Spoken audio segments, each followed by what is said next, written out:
एक माँ की ममता। एक रात मनोज बाबू अपनी पत्नी मोना के साथ शादी की पार्टी से अपने घर को लौट रहे थे। रात ज़्यादा होने की वजह से कोई सवारी गाड़ी नहीं मिल रही थी। मनोज बाबू का घर मुश्किल से 3 किलोमीटर की दूरी पर देहरादून के एक पहाड़ी गांव में था। मुसीबत ये थी कि महीना सावन का था और ऊपर से जोरों की बारिश भी हो रही थी और उन्हें अपने घर पहुंचना भी जरूरी था। अतः उन दोनों पति पत्नी ने पैदल ही घर जाने का निश्चय किया।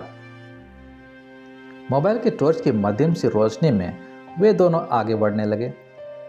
वे अभी आधी ही दूर ही गए थे कि जोर से बिजली चमकी और बिजली की रोशनी में एक औरत का साया दिखा जो ठीक उनके सामने खड़ी थी। इस सुनसान सी सड़क पर रात के अंधेरे में अकेले औरत को देखकर उन्हें डर लगा और मन में तरह तरह के विचार आने लगे, क्योंकि कहीं ये कोई, खैर जो भी हो देखा जाएगा, ऐसा सोचते हुए उन दोनों ने अपने कदम आगे बढ़ा दिए।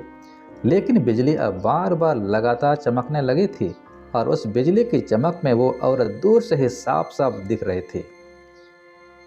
वो औरत उन्हें रुकने का इशारा कर रही थी। उसे देखकर मनोज बाबू की पत्नी की तो हालत खराब हो रही थी, लेकिन मनोज बाबू को अब लगने लगा कि ये औरत शायद कोई मुसीबत में है। मनोज बाबू जब रुके तो वो औरत उनसे हाथ जोड़ते हुए बोली, भाई साहब प्लीज़ मेरी मदद कीजिए। तेज़ बारिश और पहाड़ी ढलान होने की वजह से मेरी गाड़ी का एक्सीडेंट हो गया है। मेरी गाड़ी इस पहाड़ी ढलान से नीचे गिर गई है। उसमें मेरी 1 साल की मासूम बच्ची है। प्लीज़ आप दोनों उसे बचा लीजिए।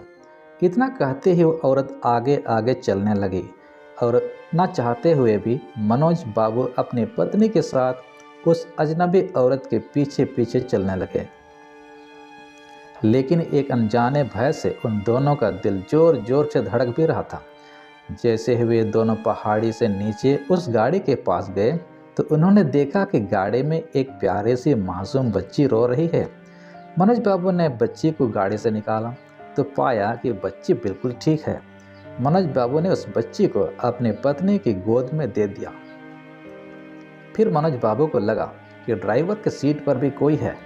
जब वो आगे जाकर देखे तो उनके होश उड़ गए, क्योंकि ड्राइवर की सीट पर वही औरत खून से लथपथ होकर मरी पड़ी थी। मनोज बाबू को अब सब कुछ समझ में आ गया था। वे दोनों पति पत्नी बच्ची को अपने गोद में लेकर अपने घर की तरफ आगे बढ़ गए। रास्ते में उनकी पत्नी ने उनसे पूछा, वो औरत कौन थी? फिर वो औरत दिखाई क्यों नहीं दी? कहीं वो कोई? मनोज बाबू बोले, वो एक माँ थी, मरकर भी अपने बच्चों के लिए तड़पती है जो, वही एक माँ थी वो। मनोज बाबू की ये कहानी सुनकर मेरी आंखों से आंसू निकल गए हैं। दोस्तों, अगर कोई मुसीबत में हो तो उसकी ज़रूर सहायता करें। क्या पता हमारी एक छोटी सी कोशिश किसी की ज़िंदगी में बहार ला दे। ये छोटी कहानी हर एक माँ की ममता को समर्पित है। दोस्तों, इस छोटी सी कहानी को सुनने के लिए आपको धन्यवाद।